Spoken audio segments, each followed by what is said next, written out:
শুভেচ্ছা বাঙালিয়ানার সায়ান্নের সংবাদে স্বাগত। শুরুতেই শুনে নিচ্ছি সংবাদ শিরোনাম। বাংলাদেশের রিজার্ভ চুরির ঘটনায় ফিলিপাইনের রিজার্ভ ব্যাংকের $81 মিলিয়ন জব্দ।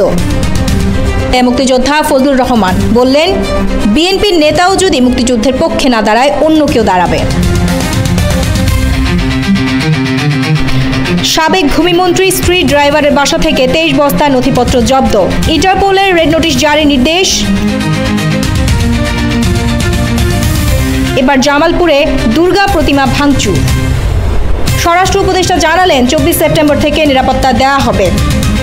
বাগরাম ঘাঁটি ফিরিয়ে না দিলে খারাপ কিছু ঘটানোর হুমকি ট্রাম্পের। এবার অন্যান্য সংবাদের সঙ্গে বিস্তারিত। ফিলিপাইনের রিজার্ভ ব্যাংকের $81 মিলিয়ন জব্দ। আদালতের মাধ্যমে বাংলাদেশ ব্যাংকের রিজার্ভ চুরির মামলায় ফিলিপাইনের আরসিবিসি ব্যাংকের $81 মিলিয়ন বাজেয়াপ্ত করা হয়েছে। 21 সেপ্টেম্বর রোববার সিআইডির বিশেষ পুলিশ সুপার জসিমউদ্দিন খান এ তথ্য নিশ্চিত করেন। বাংলাদেশ ব্যাংক থেকে রিজার্ভ চুরির পর অর্থ ফিলিপাইনের মাকাতি সিটির রিজাল কমার্শিয়াল ব্যাংকিং কর্পোরেশন আরসিবিসির মাধ্যমে পাচার করা হয়েছিল। দীর্ঘ আইনি লড়াই ও আন্তর্জাতিক সহযোগিতার ফলে এ অর্থ বাজেয়াপ্ত হলো। সিআইডি জানিয়েছে, বাজেয়াপ্ত অর্থ দেশে ফেরত আনার প্রক্রিয়া ইতিমধ্যেই শুরু হয়ে গেছে। উল্লেখ্য, 2016 সালে 5 ফেব্রুয়ারি যুক্তরাষ্ট্রের ফেডারেল রিজার্ভ ব্যাংক থেকে হ্যাকিং করে সুইফট কোডের মাধ্যমে বাংলাদেশ ব্যাংকের $8 কোটি 10 লাখ হাতিয়ে নেয় দুর্বৃত্তরা। পরে ওই টাকা ফিলিপাইনে পাঠানো হয়। সংশ্লিষ্টরা ধারণা করেন, দেশের অভ্যন্তরের কোনো চক্রের সহায়তায় হ্যাকার গ্রুপ রিজার্ভের অর্থ পাচার করেছে।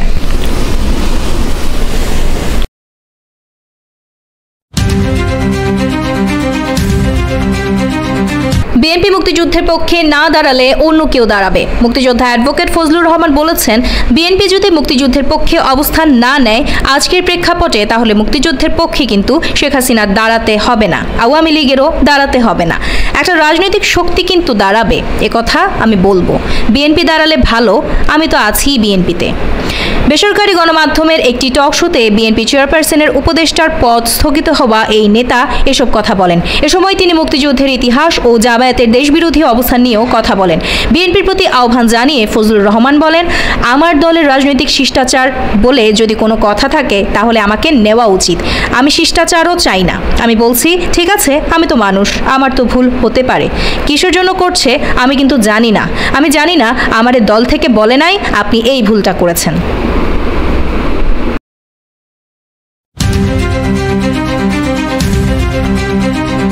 চট্টগ্রামের কর্ণফুলী উপজেলায় সাবেক ভূমিমন্ত্রী সাইফুজ্জামান চৌধুরীর স্ত্রী রুখমিলা জামানের গাড়ি চালকের বাড়ি থেকে 23 বস্তা নথিপত্র জব্দ করেছে দুর্নীতি দমন কমিশন। সাইফুজ্জামানের বিদেশে সম্পদ অর্জন ও ঋণের নামে অর্থ আত্মসাতের বিষয়ে অনুসন্ধানের অংশ হিসেবে অভিযান চালিয়ে দুদক এসব নথিপত্র জব্দ করে। দুদক সূত্র জানায়, সাইফুজ্জামান চৌধুরীর বিরুদ্ধে অর্থ পাচার ও বিদেশে সম্পদ অর্জনের অভিযোগে অনুসন্ধান চলছে। জ্ঞাত আয় বহির্ভূত সম্পদ অর্জন, ঘুষ লেনদেন ও মানি লন্ডারিং এর অভিযোগে গত বুধবার সাইফুজ্জামান চৌধুরী ও তার স্ত্রী সহ 10 জনের বিরুদ্ধে একটি মামলা করা হয়। এদিকে সাইফুজ্জামান চৌধুরী ও তার স্ত্রীর বিরুদ্ধে ইন্টারপোলের রেড নোটিশ জারির বিষয়ে পদক্ষেপ নিতে আদেশ দিয়েছেন আদালত।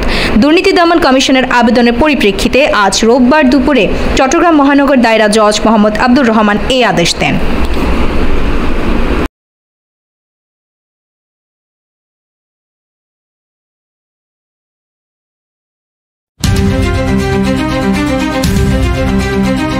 স্টেট ডিফেন্স বলছে, শেখ হাসিনা পদত্যাগ করেননি।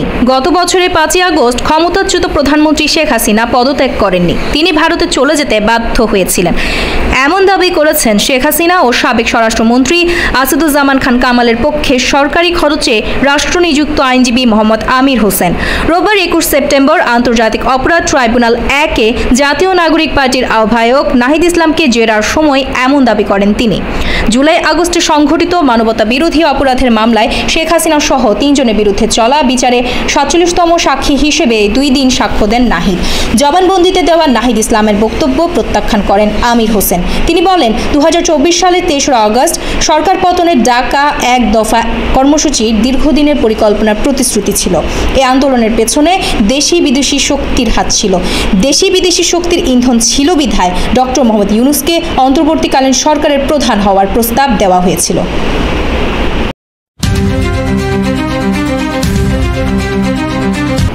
জামালপুরের সরিষাবাড়িতে তারিয়াপাড়া শ্রী শ্রী কালীমাতা মন্দির ও দুর্গা মন্দিরে 7টি প্রতিমা ভাঙচুরের ঘটনা ঘটেছে। 20 সেপ্টেম্বর গভীর রাতে সরিষাবাড়ি পৌরসভার 5 নং ওয়ার্ডের তারিয়াপাড়ার এলাকায় এই ঘটনা ঘটে। প্রতিমা ভাঙচুরের অভিযোগে হাবিবুর রহমান নামে এক যুবককে আটক করেছে পুলিশ। হাবিবুর রহমান পৌরসভার শিমলাপল্লী গ্রামের সোহরাব মিস্ত্রির ছেলে। পুলিশ ও মন্দির কমিটি জানায়, তারিয়াপাড়া মন্দিরে প্রতি বছরের মতো এবারও পূজা অনুষ্ঠিত হবে। এজন্য তৈরি করা হয়েছিল প্রতিমা। পূজার সকল আয়োজন শেষ করে প্রতিমা নির্মাণ শিল্পীদের বিদায় দেয় কর্তৃপক্ষ। শনিবার গভীর রাতে হঠাৎ মন্দিরের একজন ঢুকে 7টি প্রতিমার মাথা সহ বিভিন্ন অংশ ভেঙে দিয়ে চলে যায়। রোববার সকালে মন্দিরে ঢুকে সকল প্রতিমা ভাঙা দেখতে পান মন্দির কমিটির লোকজন।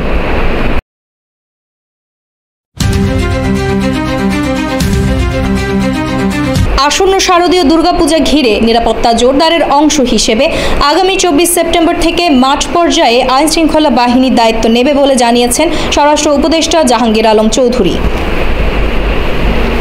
জাহাঙ্গীর আলম চৌধুরী এই বিষয়ে বলেন, এবার মহিলা ও শিশু বিষয়ক মন্ত্রণালয়ের পক্ষ থেকে 80,000 স্বেচ্ছাসেবক নিয়োগ করা হচ্ছে। পূজা ধর্মীয় আচার, তাই সবারই দায়িত্ব থাকবে সতর্কভাবে উৎসবকে ঘিরে শান্তিপূর্ণ পরিবেশ বজায় রাখা। প্রতিমা ভাঙচুরের ঘটনা প্রসঙ্গে স্বরাষ্ট্র উপদেষ্টা বলেন, এবার এ ধরনের ঘটনার সংখ্যা অনেক কম। যেখানে প্রতিমা ভাঙচুর হয়েছে সেখানে সিসিটিভি ফুটেজের মাধ্যমে অপরাধীদের শনাক্ত করা হচ্ছে।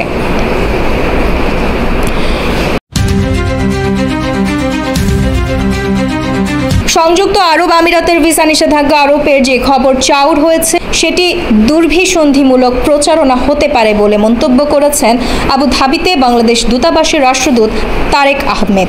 তিনি বলছেন, আবুধাবিতে বাংলাদেশ দূতাবাস ও দুবাই কনসুলেটের কাছে এ ধরনের কোনো নির্দেশনা নেই। বাংলাদেশ সহ 9টি দেশকে আরব আমিরাত ভিসা নিষেধাজ্ঞার আওতায় এনেছে বলে ইউএই ভিসা অনলাইন নামে একটি ওয়েবসাইট লিখেছে। এরপর থেকে বিষয়টি নিয়ে চলছে আলোচনা। রাষ্ট্রদূত তারেক আহমেদ প্রবাসী সাংবাদিকদের বলেন, সোমবার কার্যদিবসের শুরুতে আমরা আমিরাত কর্তৃপক্ষের সঙ্গে যোগাযোগ করে এই বিষয়ে জানতে পারব।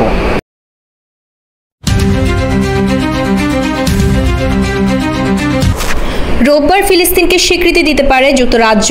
ব্রিটিশ প্রধানমন্ত্রী কিয়ার স্টারমার 21 সেপ্টেম্বর রোববার বিকেলে এক বিবৃতিতে ফিলিস্তিন রাষ্ট্রকে স্বীকৃতি দেওয়ার ঘোষণা দেবেন বলে জানা গেছে।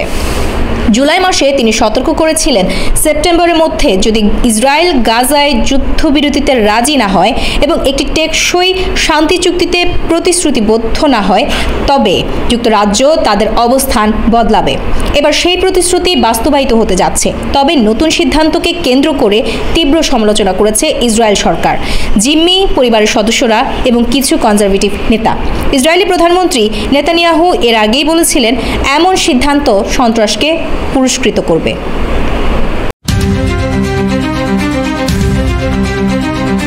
মার্কিন প্রেসিডেন্ট ডোনাল্ড ট্রাম্প সম্প্রতি আফগানিস্তানের বাগরাম বিমান ঘাঁটি ফিরিয়ে দেওয়া নিয়ে হুমকি দিয়েছেন।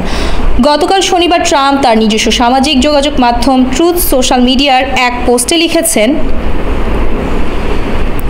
বাগরাম বিমান ঘাঁটি যুক্তরাষ্ট্র তৈরি করেছে।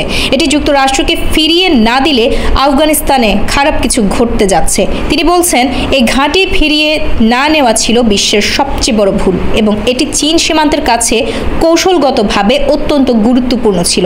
ট্রাম্প দাবি করেন, তার শাসনামলে আফগানিস্তানের শান্তি বজায় ছিল এবং তালেবানও নিয়ন্ত্রণে ছিল।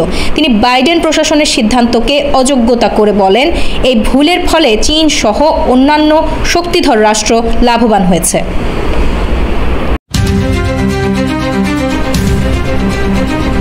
কুড়িগ্রামে রৌমারী উপজেলা খাদ্য পরিদর্শক ও সরকারি খাদ্য গুদামের ভারপ্রাপ্ত কর্মকর্তা মোহাম্মদ শহীদুল্লাহর বিরুদ্ধে সরকারি গুদামে চাল সরবরাহে অনিয়ম দুর্নীতির অভিযোগ উঠেছে।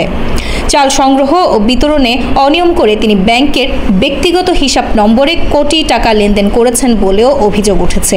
তার একাধিক ব্যাংক হিসাবে অস্বাভাবিক লেনদেনের সত্যতা পাওয়া গেছে।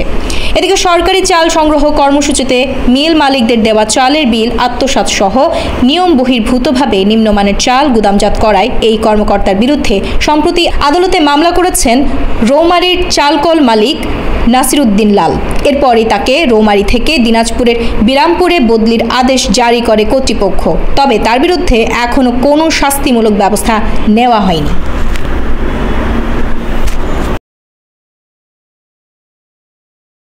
বাংলিয়ানা সায়নের সংবাদ শেষ হলো। ধন্যবাদ।